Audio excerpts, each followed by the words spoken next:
What's up, y'all? Welcome to Union Minded. I'm your host, Eric, and today we're going to talk about the Pact Act and how it failed to pass the Senate after passing the House. 42 Senate Republicans voted no on a bill aimed at expanding access to VA healthcare and disability benefits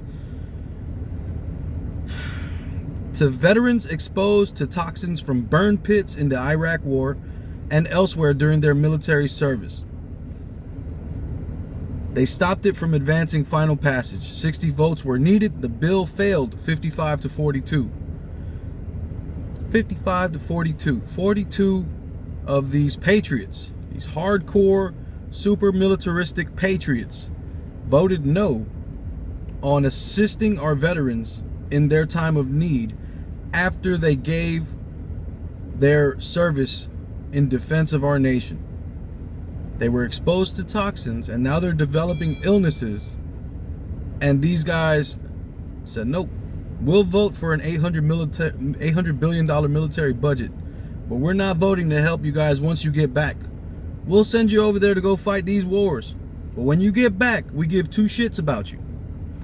Voting no, and I'm going to go through the list of the Republicans that voted no so that you guys know, because we have a lot of folks who support this party that never supports working people, ever.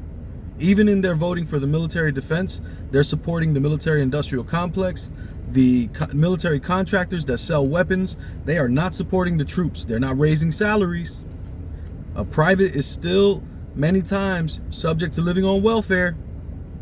So voting no were Senators Barrasso, Blackburn, Blunt, Braun, Burr, Cassidy, Cornyn, Cotton, Kramer, Crapo, because he's really Crapo, Cruz, Daines, Ernst, Fisher, Haggerty, Hawley, Hyde-Smith, Inhofe, Johnson, Kennedy, Lankford, Lee, Loomis, Marshall, McConnell, Paul, Portman, Reich, Romney, Rounds, Sass, Scott, Shelby, Sullivan, Thune, Tillis, Toomey, Tuberville, Wicker, and Young. All of them voted no. Very unpatriotic. Very cruel. Bastards. Now, remember, the GOP claims to be for the military, right?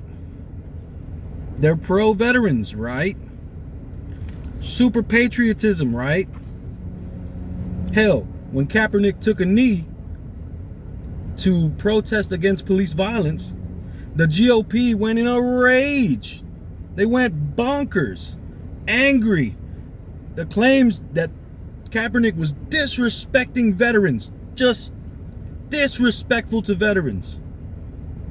Kaepernick was being disrespectful to veterans? Kaepernick? Really? Kaepernick. For taking a knee.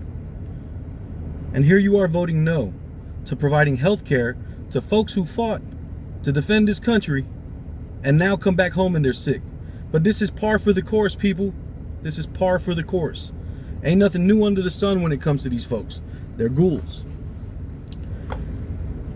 It sucks that many of us we fall victim to the emotional game that these guys like to play when they feign outrage at culture war issues. There is no culture war.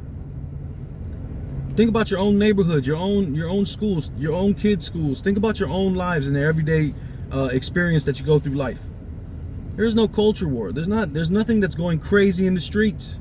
It's all fake outrage so that you stay upset and we stay upset, and so that those who fall victim to that type of manipulation will vote against their best interest so that they can feel good about what's taking place. But make no mistake, this is the party of authoritarianism. This is the party of fascism. This is the party of hate, and they are actively legislating and supporting and pushing policy that will hurt working people across this land. And if you think because you're in the IBEW you will not be affected, I got news for you. You work 5 days a week.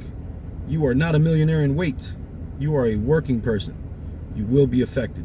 Our members were already affected negatively, when the tax law passed in 2019, and I mean not 2019, in 2018, and changed the way the tax code was written. Our traveling brothers and sisters lost all kinds of write-offs, and their tax bill went up. We got to wake up to the nonsense, wake up to the game, and realize that this fight is not left and right. It never has been. We are all on the ground floor. If we work 5 days a week, we are on the ground floor. The fight is not left and right. It is up and down. It's now and always has been up and down. And it's going to take solidarity to win, always. Don't forget, each one teach one. Get out there and reach one. And lastly, don't forget to hit the like button, the subscribe button, hit the bell for notifications, drop some comments, and share. All right? I'm Eric. You're watching Union Minded. Be safe out there.